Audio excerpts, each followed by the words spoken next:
Benjamin Netanyahu has been on the warpath recently, both figuratively and unfortunately literally. And he's trying to convince people that every Islamic group ever is the same and they're all evil. So he did this last week at the UN, and now he did it on Fox News. Let's listen.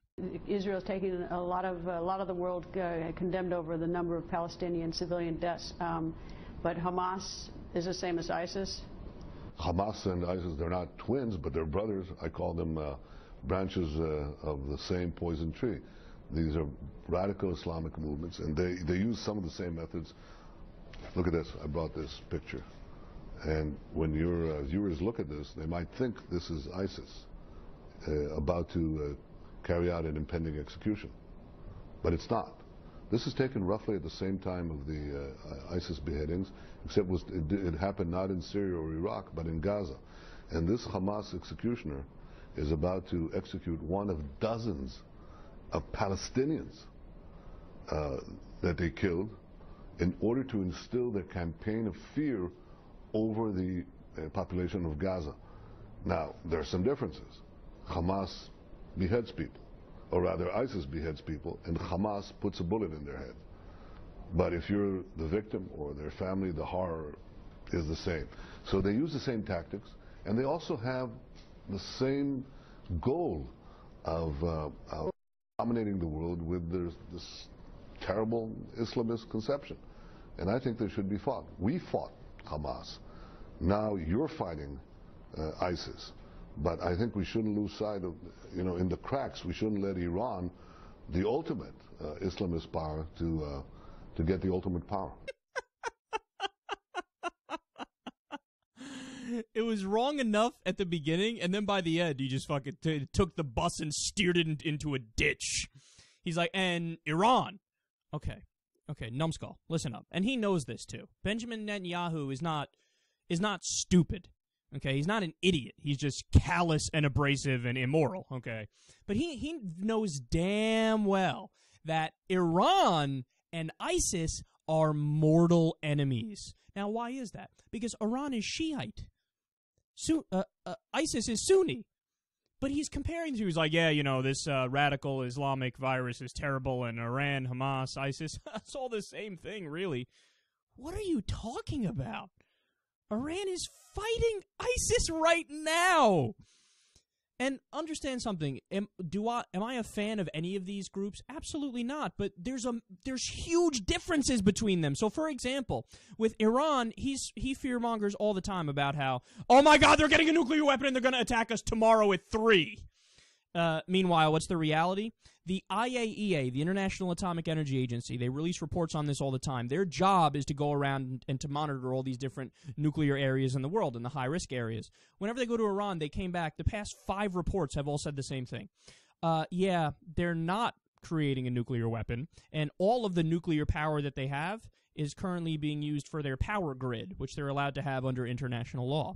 In fact, the president of Iran, who's Hassan Rouhani, has come out repeatedly and said, actually, we don't even want a nuclear weapon because last time, we acted in any way that the West didn't approve of, what happened? The U.S. in 1953 toppled the Iranian government and put in a dictator. So Iran is terrified of us. They're like, okay, we'll do whatever you want, just please don't topple our government. Okay, what do you want? No nukes? Fine, no nukes, you got it. All right, let's sign a deal right now, let's get on it. And these are things that he doesn't care about the history of it. He doesn't care to be accurate about it because Iran is the mortal enemy of Israel. So he's just, okay, no, they're just as bad as ISIS, even though they're fighting them right now. And then now let's get to Hamas. So look, are Hamas good people? Absolutely not. And to be fair to him, they certainly are radical Islamist.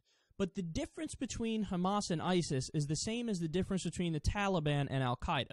The Taliban, while they are radical Islamist as well, they are focused on creating an area and staying there. They're more of a guerrilla army than a terrorist group. Al-Qaeda is focused on, well, we're just going to attack everybody anywhere and we're going to come after you because that's what we do. So, again, the Taliban is focused in certain areas and pockets, and they want to maintain region over there, but not necessarily fuck with other people. right, in terms of the West. Al-Qaeda's like, no, we just want to fuck everything up and go after the West. Same thing with ISIS. Okay, we're going to fuck up everything everywhere, and we're going to do jihad everywhere. And what's Hamas focused on? Okay, they want to fuck up just their region in Gaza and just their region in the Palestinian territories. They're not concerned about, you're not going to, have terrorist attacks from Hamas against the U.S. You're much more likely to have Al-Qaeda or ISIS or something like that happen. Now, what else is he not telling you? Well, Hamas just gave up power of Gaza. They just gave up the power to Fatah. Fatah is the more moderate group in the Palestinian territories. They control the West Bank, and now Hamas just gave up control of Gaza for them to take control of Gaza. Now, let me ask you, is there any chance ever that ISIS would do that? Would they give up power willingly? Okay, guys, here, come on. No, never, never, never, never, never. Again, Hamas are not good people at all, but their main focus is getting a Palestinian state. And actually, on that issue, they're right. I think they're right. Not in the sense that the way they're going about it, where they attack people and they'll do terrorist attacks to try to get that ends. I disagree with that totally. But in terms of should there be a free and independent Palestine? Should they get UN recognition? Absolutely, I agree with that. I just wish that they would go about it the way Fatah goes about it, which is they go to the UN and they try to do it through peaceful means. But their main focus is setting up a Palestinian state. Their main focus is not total jihad everywhere, like ISIS is. So he's purposely lying to you and misleading to try to make the West go, right, Iran, ISIS, Hamas, all the same, all the Muslims are the same. So when Netanyahu decides to go fucking buck wild and kill over 3,000 people, 80% civilians, 500 children, he wants people to go, it's okay, because he means well and he's just going after the bad guys. No, we see right through your trick, man.